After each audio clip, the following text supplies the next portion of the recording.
صاحب آپ کی طرف آؤں گی. بلاول کس نئی سوچ اور طرز سیاست کی بات کر رہے ہیں؟ تبدیلی تو ہم نے پہلے دیکھ لی ہے، اب کس تبدیلی کی ضرورت ہے پاکستان کو؟ دیکھیے، سب سے پہلے تو مجھے یہ آصف علی زرداری صاحب کی کوئی اگزامپل سمجھ نہیں آئی جو انہوں نے اینڈ میں وہ ایک لطیفہ سا یا اگزامپل سی بتائی کہ ایک بندہ جاتا ہے ایک حکیم کے پاس اور وہ آنکھ کے اندر اس کے ہڈی ہوتی ہے اور حکیم نکالتا نہیں ہے اور ہر شام اس سے پیسے بنا لیتا ہے لیکن نکالتا نہیں ہے، اور ہر شام اس مثال کی نکال سمجھ سکتا عدیل ہے صاحب کو آ لیکن گئی وہ ہوگی. نکالتا نہیں ہے.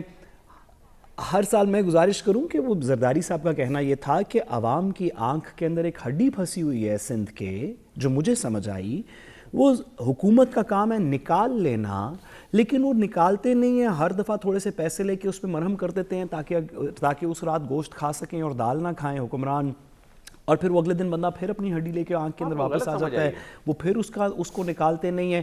اگر پچھلے 15 سال سے زرداری صاحب کہہ رہے ہیں کہ یہ گورننس کا سٹرکچر ہے اور ہمیں اس کو کنٹینیو کرنا چاہیے، تو میں کیا ہی بس داد دے سکتا ہوں ان کی آنیسٹی کے اوپر کہ چلیں اللہ کا شکر ہے کسی میں تو یہ سکت تھی کہ اس نے تسلیم کیا کہ میں عوام کی آنکھ سے ہڈی نکال سکتا ہوں، میرا کام ہے، مجھے سرکاری وسائل اس چیز کے دیے جاتے ہیں، میرا ٹوٹل ایگزسٹنس کا پرپز یہ ہے کہ میں ایز گورنمنٹ یہ والا کام کروں، لیکن میں نہیں کرتا اور ان سے پیسے لے کے روز خود گوشت کھا لیتا ہوں تاکہ مجھے رات کو دال نہ کھانی پڑے. شکر ہے کہ زرداری صاحب نے یہ والی بات کلیئر کر دی، مجھے بڑی خوشی ہوئی.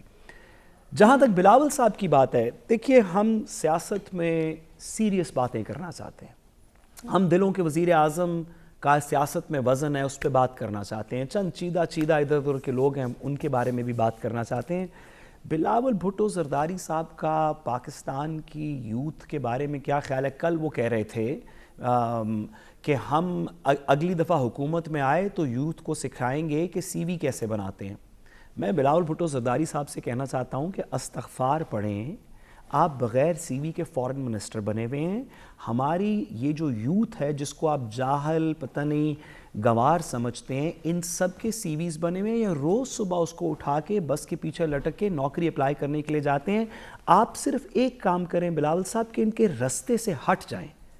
وہ جو آنکھ کی ہڈی جو آپ کے والد صاحب نے پچھلے 15 سال سے نہیں نکال لی اور اگلے 15 سال نہ نکالنے کا بھی کام ہے، آپ نہ نکالیں، بس رستے سے ہٹ جائیں، کوئی اور نکال دے گا، بس رستے کو روکیں نہیں.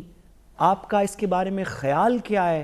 اس سے سندھ کی عوام کو، کراچی کے لوگوں کو، پاکستان کی عوام کو، میرا خیال ہے حسن رضا صاحب کے علاوہ کسی کو کوئی فرق نہیں پڑتا. حسن صاحب کو کیا پڑتا ہے، میں سننے میں انٹرسٹڈ ہوں گا. جی ٹھیک ہے.